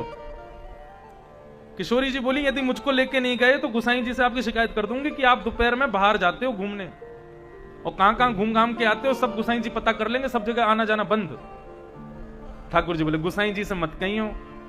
राधा रानी बोली तो लेके चलो मुझको। अच्छा चलो। किशोरी जी को अपने संग लेकर के गए। बोले अब आप बस एक चीज रखना, शांत रहे ना, किसी से कुछ कहना नहीं। बोले नहीं कहूंगी लेकिन लेके चलो। ठाकुर जी अपने संग किशोरी जी को लेके सूरदास जी की कुटिया में आ गए। चुपचाप धीरे धीरे धीरे दोनों एक कोने में जाके बैठ गए। सूरदास जी अपने आसन पर बैठ करके अपने एक तारा लेकर के, करताल लेकर के कीर्तन करने लगे, पद गाने लगे। एक कोने में बैठे बैठे श्याम सुंदर और किशोरी जी दोनों के नेत्रों से अश्रुपात हो रहे। ऐसा मधुर भाव सूरदास जी का। पद आदि गाने के बाद में किशोरी जी और श्याम सुंदर दोनों भावावेश में प्रवेश कर गए। इतने में सूरदास जी ने अपनी लाठी उठाई और लाठी उठा करके उठ करके आगे कुटिया से बाहर जाने लगे कहीं की ओर। तो किशोरी जी पीछे पीछे जाने लगी। ठाकुर जी बोले पीछे नहीं जाना, मैं इसीलिए नहीं ला रहा था आपको क्योंकि आप कृपालु हो, आप दयालु हो, आप 2 मिनट में दया करती हो। अब सूरदास जी को रहने दो। अरे बाबा बेचारे दिखता नहीं है, अकेले कहीं जा रहे हैं, गिर जाएंगे, मैं थोड़ा राह दिखा दूं। ठाकुर जी बोले यही नहीं करना है, क्योंकि बाबा ने यदि पकड़ लियो तो फिर जान नहीं देगा, और यदि आने ना जान दियो तो फिर मंदिर में कौन दर्शन करेगा। या हमारे अभी कुछ नहीं करना, हम इसीलिए आपको नहीं ला रहे थे, ये मत करो। किशोरी जी बोले अच्छा ठीक है, बाबा को पकड़ेंगे नहीं, पीछे पीछे थोड़ी दूर तक चलते हैं ना, हमारा मन ना कर रहा बाबा को छोड़वे को। ठाकुर जी बोले चलो। अब किशोरी जी ठाकुर जी हाथ पकड़ के पीछे चल रहे हैं, सूरदास जी आगे आगे चल रहे हैं। तभी आगे एक भयंकर गड्ढा और सूरदास जी उसी की ओर जा रहे थे। किशोरी जी बोली देखो श्याम सुंदर आगे गड्ढा है, यदि हमने सूरदास जी को नहीं रोको तो सूरदास जी गिर जाएंगे। ठाकुर जी बोले गिरन दो, लेकिन आप आगे नहीं जाओगे। और इतने में सूरदास जी गड्ढा में गिर गए। अब तो किशोरी जी रो में बोले आप बहुत निर्दयी हो, आप बहुत निष्ठुर हो, देखो सूरदास जी गिर गए, आपने उनकी रक्षा भी नहीं करी, इनकी रक्षा करो, इनको बाहर निकालो, नहीं तो मैं मंदिर नहीं जाऊंगी आपके संग। ठाकुर जी बोले इसीलिए नहीं लाता था आपको संग में, लेकिन आज सब बिगाड़ दियो आपने। किशोरी जी बोली बस इनको बाहर निकाल दो गड्ढा से, फिर हम चल देंगे। ठाकुर जी बोले ठीक है। गड्ढा के ऊपर से नीचे झांकने लगे। बाबा, अब तो बाबा शब्द सुनते ही सूरदास जी महाराज बोले ये कोई साधारण स्वर नहीं है, ये साधारण किसी व्यक्ति का आवाज नहीं है जो बाबा कह के पुकार रहे हैं, जरूर कोई दैव पुरुष है। नेत्रहीन व्यक्तियों के पास में भगवान कई सारे विशेष गुण देकर के नेत्रहीन व्यक्तियों को भेजते हैं। सूरदास जी बोले हाँ भैया कौन? अरे बाबा मैं हूं श्याम सुंदर, पास के गांव में रहूं आपके में। अच्छा भैया श्याम सुंदर, मैंने एक नीचे गिर गऊं गड्ढा, मैंने एक पामन में चोट लग गई है, मुंह को बाहर निकाले को। ठाकुर जी बोले हाँ बाबा मैंने अपना पटका नीचे फेंक दिया है, वह पटका को खींच के आप ऊपर आ जाओ। ठाकुर जी ने अपना पटका नीचे लटकायो। सूरदास जी ने जैसे ही पटका पकड़ो तो पटका में जो इत्र की सुगंधी थी, आज सूरदास जी को सुबह दर्शन करते समय इत्र दिया गया तो वही सुगंधी थी जो सुबह प्राप्त हुई थी वही सुगंधी ठाकुर जी के पटके में से आ रही। सूरदास जी समझ गए, बोले ओ श्याम सुंदर कौन आए हैं, मैं समझ गए। सूरदास जी ने पटका पकड़ो, पटका को ठाकुर जी खींच रहे हैं, ठाकुर जी को किशोरी जी खींच रही हैं, सूरदास जी को बाहर निकाल रहे हैं। कैसी कृपा सूरदास जी के ऊपर। अब सूरदास जी ने मन में विचार किया, ये मैं जैसे ही बाहर आऊंगो ये तुरंत भाज जाएंगे, मुझको कैसे भी इनको पकड़ना है आज।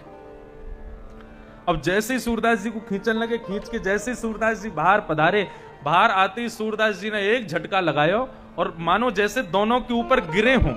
अब जैसे ही गिरने लगे तो ठाकुर जी तो पीछे हो गए, लेकिन किशोरी जी के चरण सूरदास जी के हाथ में आ गए और किशोरी जी की पैरों की एक पाजेब सूरदास जी ने तुरंत उतार करके और अपने बाम कांख में दवाई ली नहीं। अब ठाकुर जी ने जैसे सूरदास जी बाहर आए, किशोरी जी उठाई, बोले चलो जल्दी चलो मंदिर चलें, दर्शन को समय है गयो, गुसाई जी आके कपाट खोलेंगे, फिर मान नहीं मिले तो डांट पड़ेगी। अब किशोरी जी जैसे ही चली तो एक नूपुर की आवाज आवे, दूसरी की आवे नहीं। किशोरी जी ने देखो, बोले मेरो एक नूपुर तो कहीं गिर गयो, देखियो श्याम सुंदर। ठाकुर जी बोले अब गिर गयो तो भाई गिरो रहने दो, लेकिन अब मंदिर चलो, नहीं तो गुसाई जी हमारी खैर नहीं। किशोरी जी बोली नहीं, मोको तो वही नूपुर चाहिए जो मैं पहन के आई थी। ठाकुर जी बोले इसीलिए नहीं लाते थे आपको हम, आप रोज विलंब कर दोगी, गुसाई जी डांट लगाएंगे। लौट करके गए तो महाराज सूरदास जी खड़े थे, ठाकुर जी ने ढूंढा लेकिन नूपुर नहीं मिला। तभी सूरदास जी को हाथ यहां रखो भैया, किशोरी जी बोली देखो इन्होंने छुपा रखा है नूपुर, इनसे मां को। ठाकुर जी बोले बाबा, हाँ भैया। बोले वो मेरे संग मेरी एक सहेली आई, वाको नूपुर गिर गयो, वो नूपुर दे दो। सूरदास जी बोले हम पे नूपुर कहां है? बोले बाबा आपके हाथ में लगो भयो। बोले अच्छा ये नूपुर? बोले हाँ। बोले मैं कैसे मानूं ये तुम्हारो है? अरे बाबा अभी अभी तो हम आए, आपकी रक्षा करके गए, नीचे तो निकाल के लाए और यहीं पर नूपुर गिर गए, आपने उठा लियो, हमारा ही नूपुर है। सूरदास जी बोले मुंह को दिखाई ना दे भैया, मुंह कैसे पता चलेगी कि तुम ही रक्षा करके गए? ऐसा भी तो ऐसा कोई और करके गए हो, और मैं अभी तुमको नूपुर दे दूं और फिर जिनको नूपुर हो वो आ जाए, वो आके कहें कि हमारा नूपुर, तो फिर मैं तो असमंजस में फंस जाऊंगा। तुम मुंह को प्रमाण दो ये नूपुर तुम्हारा, मैं दे दूंगा। श्याम सुंदर बोले कैसे दें प्रमाण? बोले एक नूपुर तुम्हारे पास होएगा, एक नूपुर मेरे पास है, अपने दूसरे नूपुर की पहचान करा दो तो मैं ये नूपुर दे दूंगा। किशोरी जी बोली क्या करना पड़ेगा? सूरदास जी नीचे बैठ गए, बोले मेरे यहाँ गोदी में अपना वो दूसरा पाम रख दो जहां मैं नूपुर पहन रखो है, तो मैं वाकू अपने हाथन से देख लूंगा, जब मुंह को लगेगी कि हाँ आपको है तो मैं पहना दूंगा। किशोरी जी आगे जाने लगी, ठाकुर जी बोले आगे मत जाइयो, बाबा पकड़ लेगो, ऐसा पकड़ेगो फिर छोड़ेगो नहीं। किशोरी जी बोली तुम रहने दो मैं तो जाऊंगी। अब किशोरी जी जैसी आगे बढ़ी, अपना पाम रखो बाबा के गोदी में, तो ठाकुर सूरदास जी ने अपने हाथ से देखो, बोले हाँ नूपुर तो आपको ये लाओ, दूसरा चरण दो मैं पहना दूं। जैसे ही दूसरे चरण में नूपुर पहनायो, किशोरी जी पीछे हट बेकू भाई, इतने में ही सूरदास जी ने अपने अंक में किशोरी जी के चरण पकड़ लिए। अरे बाबा छोड़, अरे बाबा छोड़। बोले आज ना छोड़ूंगो, इतने साल में पकड़ में आए हो, अब तो आपको कृपा करनी पड़ेगी मेरे ऊपर। ठाकुर जी हटा में, किशोरी जी पीछे हटे, लेकिन सूरदास जी ने दोनों पकड़ लिए। बोले आज मोकू नेत्र प्रदान करो, मोकू दर्शन दो, तभी आते जान दूंगा, नहीं तो नहीं जान दूंगा।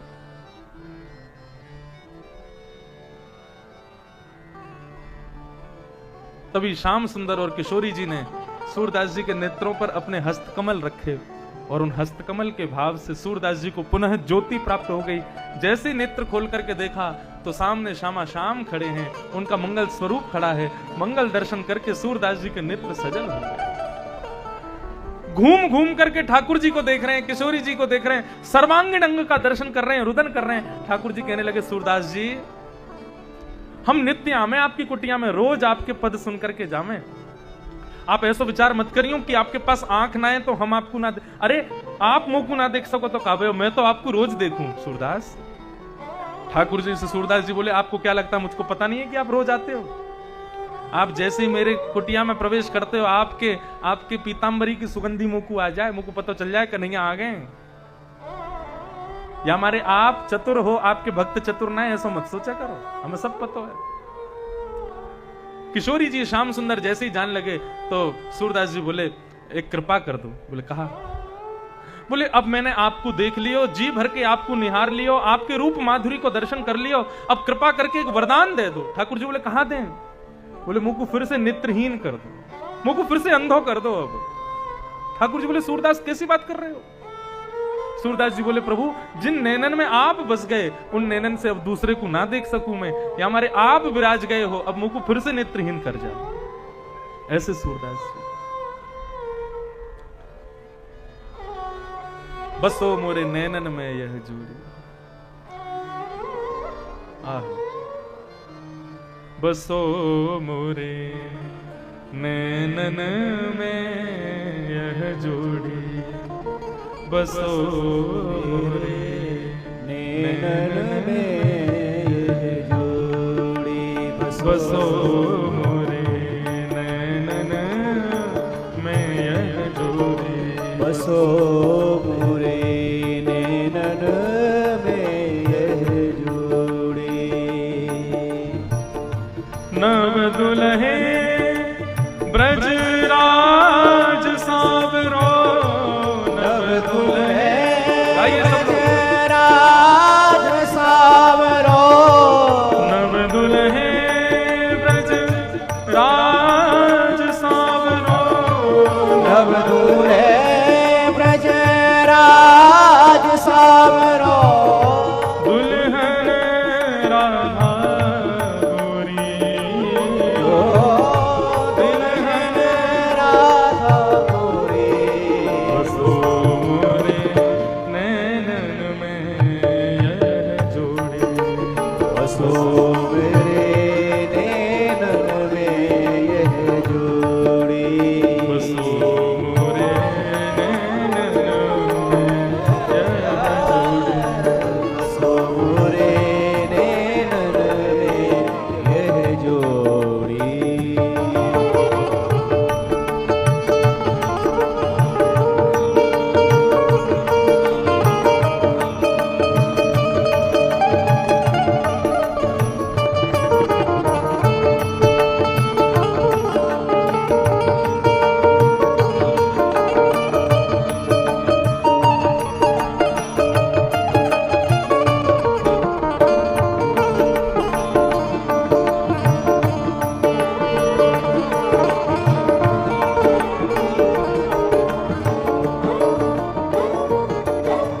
श्री हितरिवंश महाप्रभु कहते हैं कि ठाकुर जी ने हमको दो नेत्र क्यों प्रदान किए? देख तो हम एक आंख से भी सकते थे, यदि हमारी एक आंख होती तो क्या उससे दिखाई नहीं देता? उसे भी देख लेते, एक आंख बना देते बीच में बस यहाँ पे, उसी से देख लेते पूरी दुनिया को। भगवान ने दो आंख क्यों दी हमको?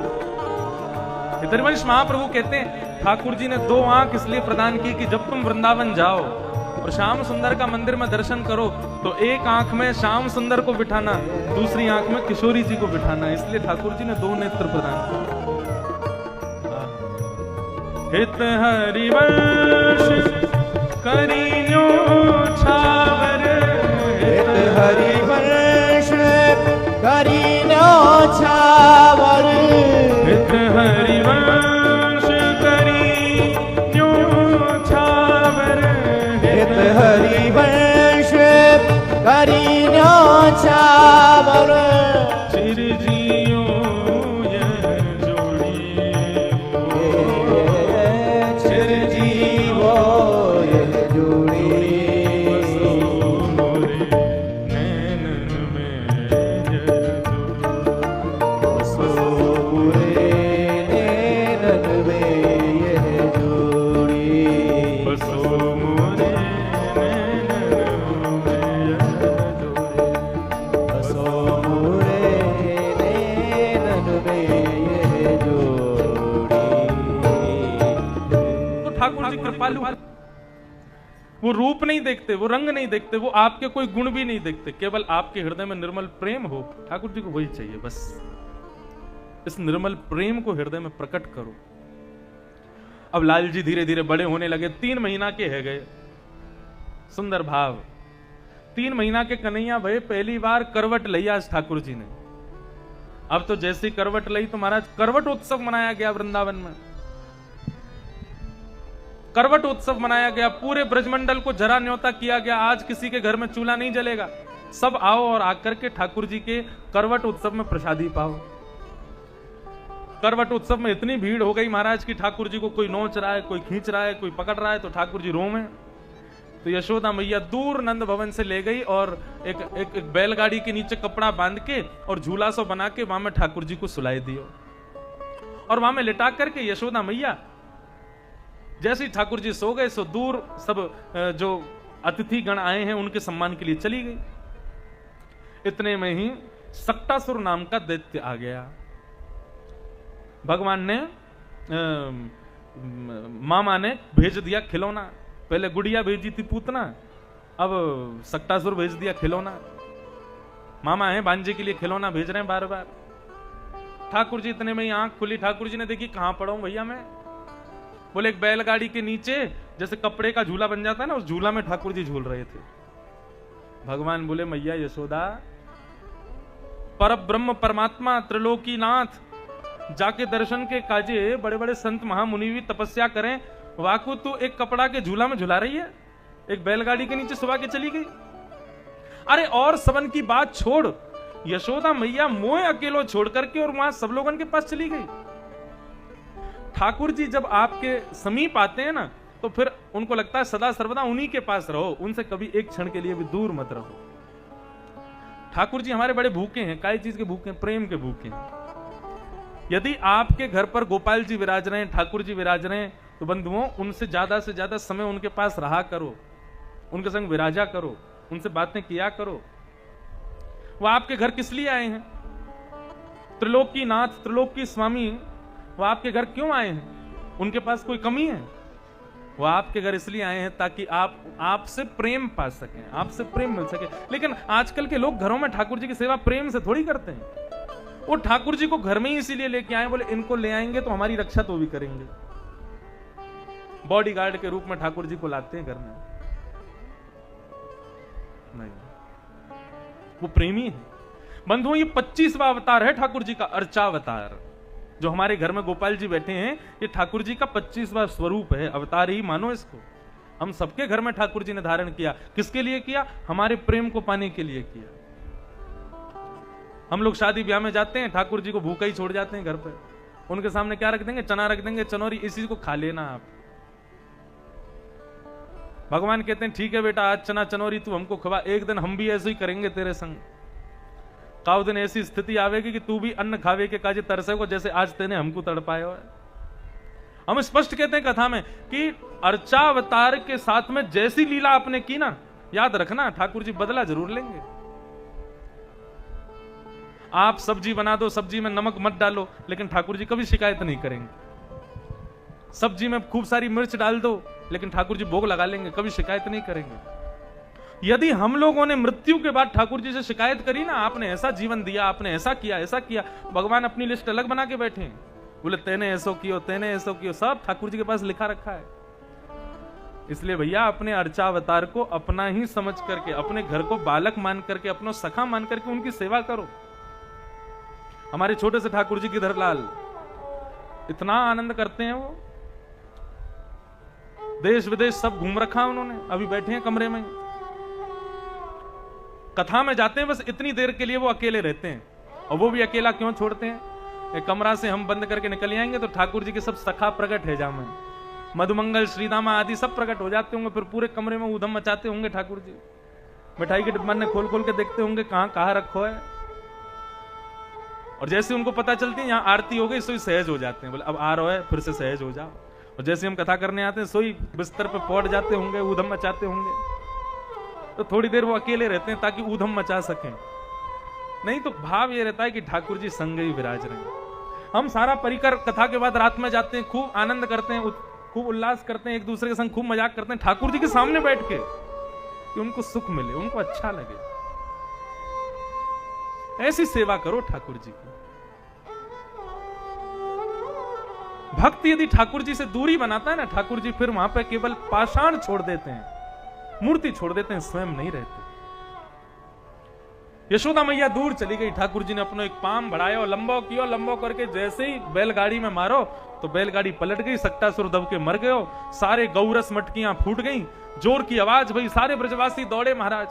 तो देखो बैलगाड़ी उल्टी पड़ी है, एक नीचे सक्टासुर दैत्य मरो पड़ा है और ठाकुर जी वाके ऊपर पौड़े में हैं 3 महीना के लालजी और जोर से मुस्कुरा रहे हैं। यशोदा मैया ने जाके हृदय से लगाया, इतनी बड़ी बैलगाड़ी कैसे गिर गई? तो सुखदेव जी वर्णन करते हैं, छोटे छोटे बालक वहां खेल रहे थे, वो आए और आकर के बोले यशोदा मैया हम बताएं कैसे गिरी? बोले कैसे गिरी? बोले तेरो ने 100 लाला है ना? बोले हाँ। याने अपनो पाम इतनो लंबो कियो और लंबो करके ऐसे बैलगाड़ी में मार दियो, सोई बैलगाड़ी पलट गई। अप्रेमयम बलम तस्य बालकस्य न ते विदु। मैया ने बालकों को पीटा, चल झूठे, झूठ बोले, मेरो लाला ने 100 इतना बड़ा पाम कर लेगो अपनो, झूठ बोल रहा हूं मते दारी के, तेरी मैया ते कह दूंगी। अरे मैया तेरी सौ खा के कहूं मैं झूठ ना बोल लो, तेरे लाला ने अपना पाम लंबो करके मारो या मैं? मैया ने कान पकड़ ली, मेरी सौ और खा रहा है, तेरी मैया बता दूंगी अभी। सुखदेव जी महाराज मुस्कुराते हुए कहते हैं, परीक्षित बालक तो सच बोल रहे हैं, लेकिन मैया यशोदा की ममता ये मान नहीं रही है कि मेरे लाला ने ऐसा किया है। बोले यही तो सहजता ठाकुर जी को ब्रजवासियों की अच्छी लगती है। मैं कितने भी बड़े बड़े कारनामे कर लूं, लेकिन ये फिर भी मुझको भगवान नहीं मानते, इसलिए मुझको अच्छे लगते हैं। ये फिर भी ये नहीं मानते कि ये भगवान है। अभी सुनना, गोवर्धन उठाएंगे फिर ये ब्रजवासी क्या बोलेंगे ठाकुर जी से। इस प्रकार ठाकुर जी अब धीरे धीरे 1 वर्ष के है गए, और जैसे 1 वर्ष के भये हैं तृणावर्त आया। तृणावर्त आया तो महाराज तृणावर्त ऐसे भंवर के रूप में आया। क्या बोलते हैं उसको? भंवरा, बबूरा, अब इनके यहाँ तो क्या बोलते होंगे? वो हवा में ऐसे घूमता गोल गोल, क्या बोलते हैं यहाँ पे? भंवरा ही बोलते हैं। हमारे यहाँ कहते हैं हौआ, भूत आगो। छोटे छोटे बच्चों को बोलते हैं बहुआ आगो, हौआ। ऐसे तो गोल गोल घूमता है हवा में। ऐसे ही आया सक्टासुर। अब सक्टासुर महाराज सीधे नंद भवन में जाने लगा। नंद भवन में आंगन में ठाकुर जी सोए थे, ठाकुर जी को उड़ा करके आकाश में ले गया। ठाकुर जी ने अपना वजन इतना भारी किया, सक्टासुर को लगा कि ये मैं कोई पत्थर तो नहीं उठा ला हूं, इतना भारी। भगवान बोले, दारी के दुनिया में पत्थर में पूजे, तू मोइये पत्थर समझ रहा है? भगवान ने गला पकड़ करके और सक्टासुर को आकाश से नीचे फेंक दिया। सक्टासुर का वध हो गया। इस प्रकार भगवान सब दैत्यों को मारते जा रहे हैं। 1 वर्ष के है गए कन्हैया। अब 1 वर्ष के लाला जैसे ही भय, नामकरण नाय भयो। गर्गाचार्य जी महाराज नामकरण करने के लिए पधारे। गर्गाचार्य जी ने कही, बोले भैया हम आपके लाला को नामकरण कर देंगे, लेकिन किसी को खबर नहीं चले कि हमने नामकरण किया। क्यों? क्योंकि हम आपके कुल पुरोहित नहीं है, हम वसुदेव जी के कुल पुरोहित हैं। यदि हमने आपके बालक को नामकरण किया तो सबको यूं लगेगी वसुदेव जी के कुल पुरोहित ने नंद बाबा के लाला को नामकरण किया। कहीं वसुदेव को 8वां बालक कंस को शत्रु, कहीं ये नंद को लाला ही तो ना है, सबको संदेह है जाएगा। या हमारे कोई को बताइयो मत। और श्री वसुदेव जी महाराज ने ठाकुर जी का नामकरण किया। सबसे पहले तो बलराम जी का नामकरण किया। अयम ही रोहिणी पुत्रो रमयन् सुहृदो गुणैः आख्यास्यते रामिति वलादित्या बलम गुरु। अयम ही रोहिणी, ये यशोदा मैया आपकी गोद में जो बालक है ना, ये आपका नहीं है, ये रोहिणी का बेटा बलराम। यशोदा मैया बोली, बिल्कुल सच कही आपने, ये बलराम है, ये रोहिणी को लाला है। मैया ये अपने परिवार के प्रति बहुत सुहृद भाव रखेगा, राम के स्वभाव जैसा होगा, इसलिए मैं इसका नाम राम रखता हूं, लेकिन बल की अधिकता होने के कारण सब इसको बलराम बुलाएंगे। आहा, बलराम नाम पड़ा बड़े भैया का। और भी कई नाम बताए, बोले शंकरषण भी नाम होगा, आदि आदि नाम होंगे। फिर रोहिणी की गोद में बैठे थे बालकृष्ण प्रभु। गर्गाचार्य जी ने जैसे ही बालकृष्ण प्रभु को देखा 45 मिनट के लिए स्तब्ध हो गए। ना आंखें पलक झपक रही हैं, ना मुख से शब्द निकल रहा है, ना श्वास चल रही है, मतलब मानो जैसे कोई मूर्ति बैठी हो, ऐसे गर्गाचार्य जी हो गए ठाकुर जी को देखते ही। यशोदा मैया बोली, बाबा पधार गए का बाबा? गर्गाचार्य जी बोले, नहीं मां। कई भाव बताए जाते हैं गर्गाचार्य जी समाधिस्थ क्यों हुए। एक भाव इतना सुंदर लगता है मुझे कि श्री गर्गाचार्य जी महाराज समाधिस्थ इसलिए हुए, जैसे ही ठाकुर जी का नामकरण करने के लिए बोलने लगे तो श्री गर्गाचार्य जी की जिह्वा पे हिंदी वर्णमाला के सारे अक्षर आपस में लड़ने लगे, हमसे नाम रखो, हमसे नाम रखो, हमसे नाम रखो। तो गर्गाचार्य जी इतनी देर से यही सोच रहे हैं इनका नाम किस अक्षर से रखूं, क्योंकि कोई भी अक्षर टिक नहीं रहा है जीभ पर, सब आपस में युद्ध कर रहे हैं। तब गर्गाचार्य जी महाराज ने नाम रखा है आसर्वर्णास्त्रयो ह्यास्य